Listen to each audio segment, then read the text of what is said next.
In this video, I'm going to show you how to use VLOOKUP in Zoho Sheet. So we're going to go step by step very slowly over here, and I'm going to really try to make you understand how this actually works.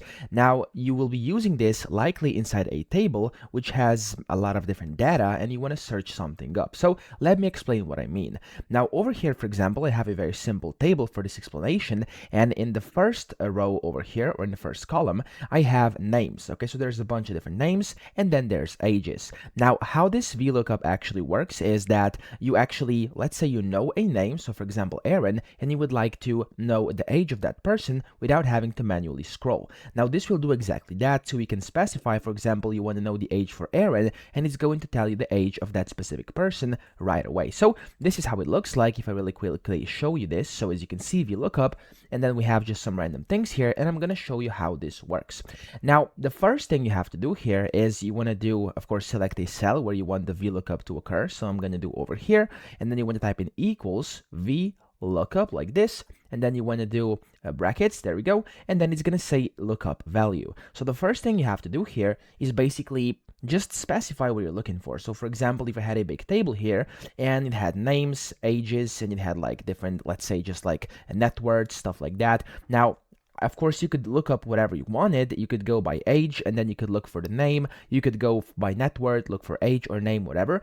But we're going to go very simple here, and we're just going to basically look up a certain person. And that person right now is going to be Nick, okay? So in case you are doing this for a word, for example, like Nick or something, you want to do this in these parentheses here. So I'm going to do Nick like that. And then you want to do a semicolon, and then it's going to say data table. Now, inside the data table, you want to basically just specify the data. So over here, I'm going to just hover over this table. There we go. That's all you have to do. And then this one is very important. Now, whenever, of course, the VLOOKUP function is going to look up for Nick. Of course, Nick is here in my first basically part of the table here, so the first column, and then you want to basically type in the column index. What this means is, of course, you want to specify in which column you want to search. So for example, this one is column 1, this one is 2. If I had a third one, that would be 3, 4, 5, 6, 7, and of course so on and so forth. So for this tutorial, I want to look up the second column over here, and this is the column index because, of course, I'm searching by name, and I want to know their age, okay? So I'm going to just type in the column index 2, so it's going to search in this index, and then the model here, what this means is basically a few things. So it says mode, not model, that's my mistake, but what this does is basically it specifies how the data table must be. Now, if you type in 0, which likely you'll be doing most of the time, it's going to basically allow the first column to be unsorted, so the exact match is basically considered, okay? If you do -1, so you could do like -1 like this, the first column must be sorted in descending order if you're using this, okay?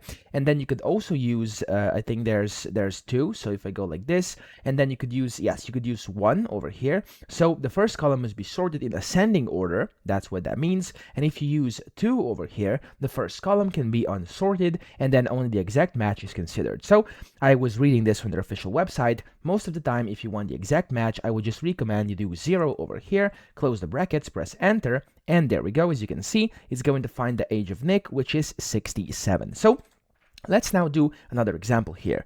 Let's just change this, and we're going to put this, not Nick, but we're going to do, let's just do Katie, okay? So I'm going to do Katie, press enter, and it put out 34 because that's that person's age. So that's pretty much it. I hope this video helped you out. If it did, please subscribe to the channel and help me out as well.